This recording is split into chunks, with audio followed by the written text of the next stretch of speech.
अस्सलाम वालेकुम। उम्मीद है आप सब खैरियत से होंगे। आज मैं नावल पढ़ रही हूँ अहद उल्फत। महवी शले की तहरीर है और किस्त नंबर 1। हमें तो अहद उल्फत को क़यामत तक निभाना है। वो रहता है अगर हमसे रहे बेजार बिस्मिल्लाह। क्या हो रहा है मोहतरमा तकवा सुबह सुबह? आयशा जो तकवा की दोस्त थी और मेडिकल के 3rd ईयर की साथ थी, किचन में तकवा को पता नहीं किन किन आल से उलझते देखकर पूछने लगी, और तुम आज सुबह यहाँ? मोहतरमा आशी खैरियत? वो मुस्कुराकर खुशी से बोली, अलबत्ता हैरान ज़रूर थी, क्योंकि आयशा के मुताबिक वो कभी भी अपने अच्छे मूड का यहाँ आकर हरगिज़ जनाजा नहीं निकालना चाहेगी। पहले मेरे सवाल का जवाब दो। गाजर को दांतों से कुतरते इस पर आंखें निकाली तो तकवा हंस पड़ी। मैं यहाँ इसलिए आई हूँ क्योंकि सारी रात आंटी को कमर में दर्द था और सुबह हल्का सा बुखार भी होने लगा। सो दवाई तो मैंने दे दी थी, पर अब ये ऑयल बनाकर कमर पर मसाज करना है बस। वो जैसे जैसे बताती गई आशी का मूड बिगड़ता गया।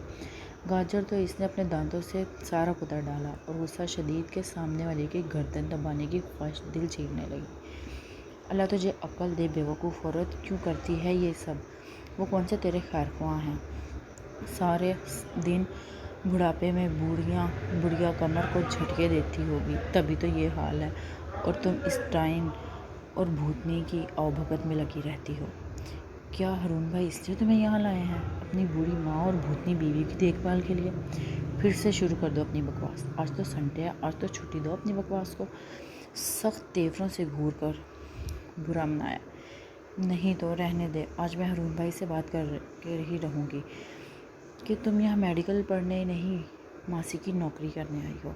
वहाँ तुम्हारा भाई दिन रात एक करके तेरे लिए कमाता है और बड़े बड़े ख्वाब देखता है कि इसकी तकवा डॉक्टरनी बनकर अपने गांव के मासूम गरीब लोगों का इलाज करेगी और अपने बाप का नाम रोशन करेगी। और यहाँ मोहतरमा तकवा को लोगों के नाश्ते, खाना बनाने और कपड़े आयरन करने से ही फिर सुस्त नहीं शर्म करके कुछ अपने लिए नहीं तो अपने भाई के लिए सोच।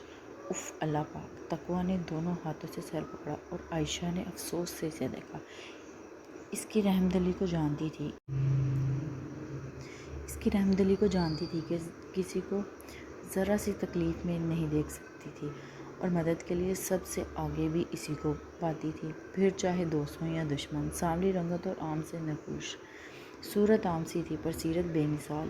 कभी आयशा को इस पर फ़ख्र होता तो कभी तरस इसे यहाँ दोनों सास बहू की नौकरानी होने पर होता, और फ़ख्र इसे गैर मामूली जहन पर। कहाँ इसे जाते देख होश में आई। तकवा ने मुस्कुरा कर इसे देखा।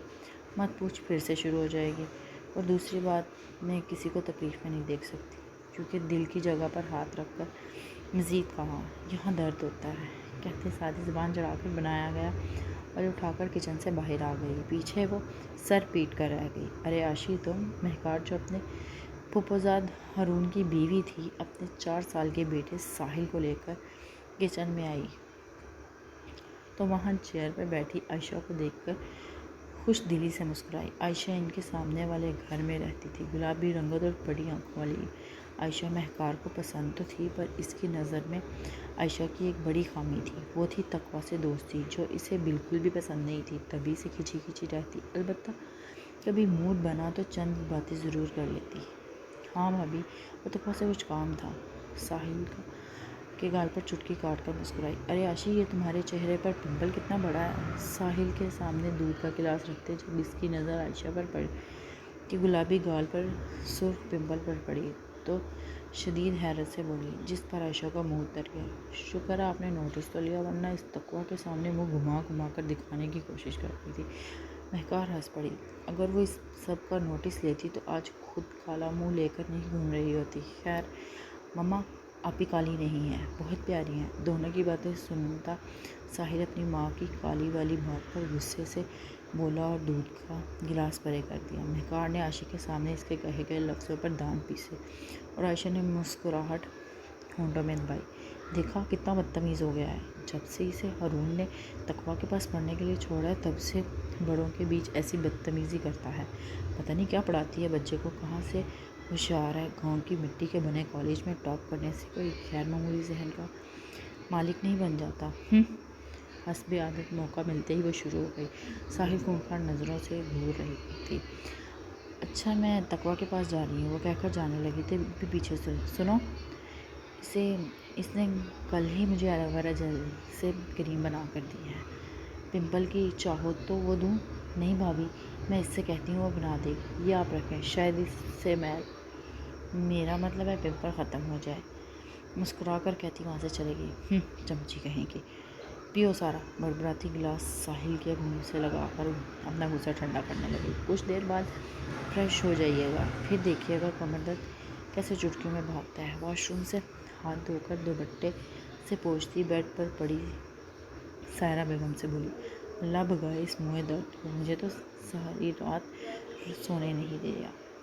سائرہ بیگم کی آہ پر تقویٰ کو اس پر ترس سا آ گیا اور ماضی میں اپنے بابا کی کمر کا درد یاد آیا۔ ہاں، جب میں گاؤں میں ہوتی تھی تو بابا حیات ہوتے تھے تو انہیں بھی ایسے ہی درد ہوتا تھا، تو میں نے تیل بنا کر بھائی کو دیتی تھی، وہ بابا کو لگاتے تھے۔ اور ہاں، اچھا میرے کپڑے نکال کر بیڈ پر رکھو، پھر جا کر مہکار کے ساتھ ناشتہ لگوا کروں گیا ہوگا۔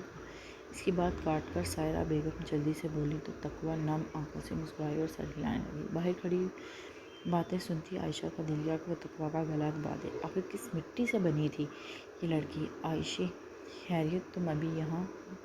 اف اللہ، میں تم سے آنے کی وجہ تو پوچھنا بھول ہی گئی۔ سائرہ بیگم کے روم کا دروازہ بند کر کے سامنے کھڑی لال ٹماٹر سی گڑیا جیسی عائشہ کو نظر انداز کر کے وہ آگے بڑھ گئی۔ ہاں، اور میں بھی یہی وجہ بتانے آئی ہوں کہ تمہیں کہ مہربانی کر کے میڈیکل چھوڑ کر حکیم بن جاؤ۔ اور سب کو ٹوٹ کے دیتی پھر غصے سے کہتی پاؤں پٹکتی جانے لگی۔ عائشہ یار کیا چاہتی ہو تم؟ کسی کو تکلیف میں دیکھ کر ذرا سی مدد بھی نہ کروں؟ تقویٰ روحانسی لہجے میں اس کے پیچھے آتے کہا۔ اس کی بات پر عائشہ مڑ کر اس کی نم آنکھوں میں دیکھنے لگی۔ کیا تمہیں میری تکلیف دکھائی دی؟ پھر روٹھے انداز پر تقویٰ کی مسکراہٹ مچلنے لگی، پر جانتی تھی اگر ہنسی تو پھنسی، اس لیے اپنی پیاری سی دوست کو مزید ستانے کا ارادہ ترک کر کے بولی، ہاں دکھائی دی اپنی پیاری سی دوست کی تکلیف، تبھی تو کہہ رہی ہوں جاتے ہوئے میرے روم سے بھی چکر لگاتی جانا۔ روٹھی عائشہ اس کی بات کو سمجھ کر جھوم اٹھی۔ اور تقویٰ کتنی پیاری ہو یار تم، گاؤں کے لوگ بڑے کمال کے ہوتے ہیں، سچی یار۔ اس کے گلے سے بھینچ کر چیخی، پر ابھی تو کوئی کہہ رہا تھا کہ مجھے میڈیکل چھوڑ کر حکیم بن جانا چاہیے۔ اچھا کس پاگل نے کہا ہے، نام بتا اس کا۔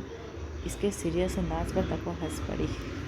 اچھا چل اب چلتی ہوں، کل ملیں گے یونی میں، اور پلیز بھابھی صبح کو کوئی آنکھوں کا سرما بنا کر دو جس سے وہ انسان کے باطن حسن کو بھی دیکھ سکے۔